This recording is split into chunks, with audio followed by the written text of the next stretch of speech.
Суды тұтынушылар кімдер?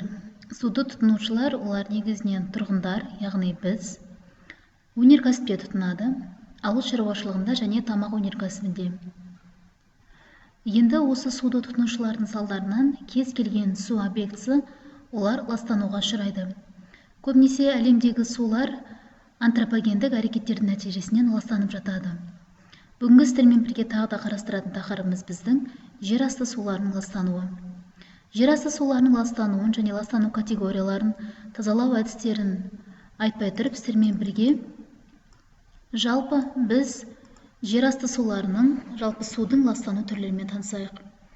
Олар бізде коммуналдық ластану, яғни күнделікті тұрмыстағы қолданған сулар, өнеркәсіптік ластану, әртүрлі өндіріс орындарынан шыққан сулар, ауыл шаруашылық ластану және табиғи түрде ластану.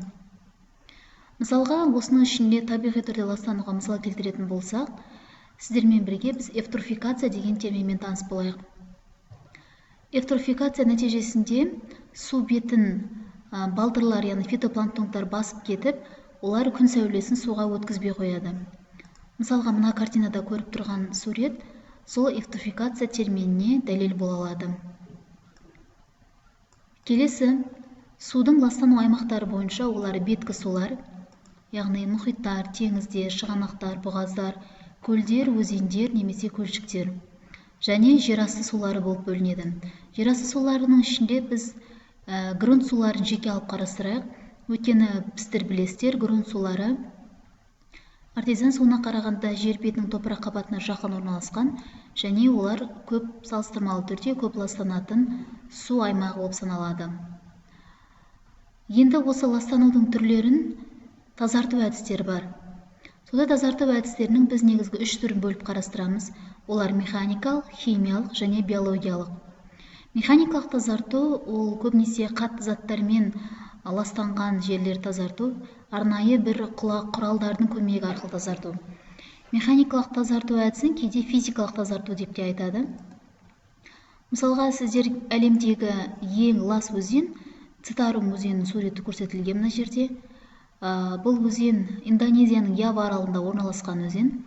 Бұл антропогендік ластану, яғни қатты заттармен ластанған өзенді механикалық тазарту жолын мынандай арнайы жекшелермен қоршап, яғни қоқыстарды бір жерге жинап, оны күректі немесе басқа да құралдың көмегімен судың бетінен алып тастайды. Бұл қарапайым түрдегі механикалық тазарту бола алады. Екінші тазартудың әдісі бізде химиялық тазарту. Химиялық тазартудың ең қарапайым құралы, олар ауылда білесіздер, құдықтарға хлор сеуіп кетуі немесе қаладағы да қазір суды хлорлау. Яғни суды хлорлаған кезде бізге көбінесе ескертіп жатады, суды ішпеңіздер деп. Бұған мысалға диспергенттер арқылы тазарту да жатады. Диспергенттер арқылы тазарту дегеніміз не? Мына суретте көріп тұрсаңыздар, ол Атлант мұхиты көрсетілген, яғни Мексика шығанағы. Мексика шығанағына мұнай төгілген, сіздер білетін шығарсыздар бұқаралық ақпарат құралдарынан. Deepwater Horizon деп аталатын мұнай платформасының жарылуының нәтижесінде ластанған су бетін осындай ұшақпен арнайы ұнтақ, яғни диспергенттер себеді. Ол белгілі бір көлемде мұнайдың суға тигізетін зиянын азайтады. Үшінші тазартудың түрі ол бізде биологиялық тазарту. Биологиялық тазарту көбінесе бактериялардың көмегімен суға арнайы бактериялар жіберіп, ол бактериялар зиянды заттарды жеп және өздерде содан кейін өмірлерін тоқтатады. Судың ластануының негізінен 4 түрін қарастырдық біз сіздермен бірге: коммуналдық, өнеркәсіптік, ауыл шаруашылық, табиғи және осы ластанудың түрлерін механикалық, химиялық және биологиялық жолмен тазарту әдістерін өттік.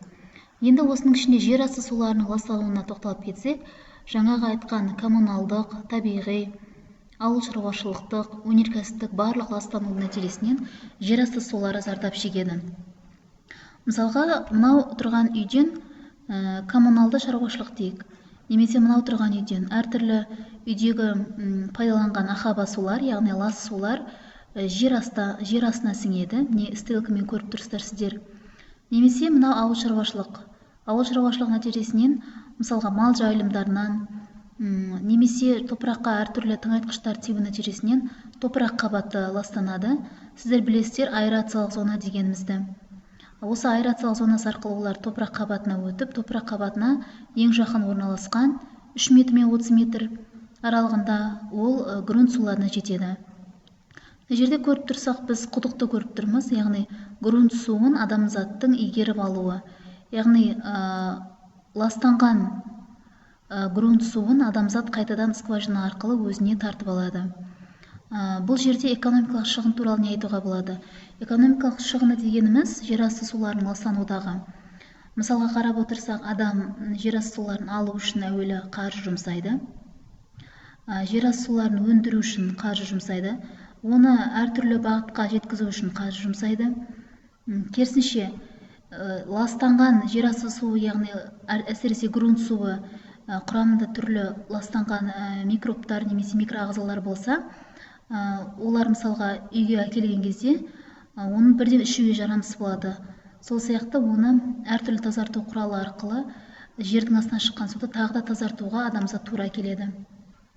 Бұл жағдайда, яғни оны алуы, өндіруі, үйге әкелуі немесе алынған суды қайтадан тазартуы, оның барлығы жерасты суларының ластануының экономикалық шығыны ретінде деп айтуға болады. Мысалға, кейбір елдер бар, жер бетінде сулар тапшы болғандықтан, олар жерасты суларының көмегіне жүгінеді. Сол елдер көптеген мөлшерде жерасты суларын өндіру үшін көптеген тереңдікке бұрғылау арқылы олар өз экономикасынан қаражат жұмсап отырады.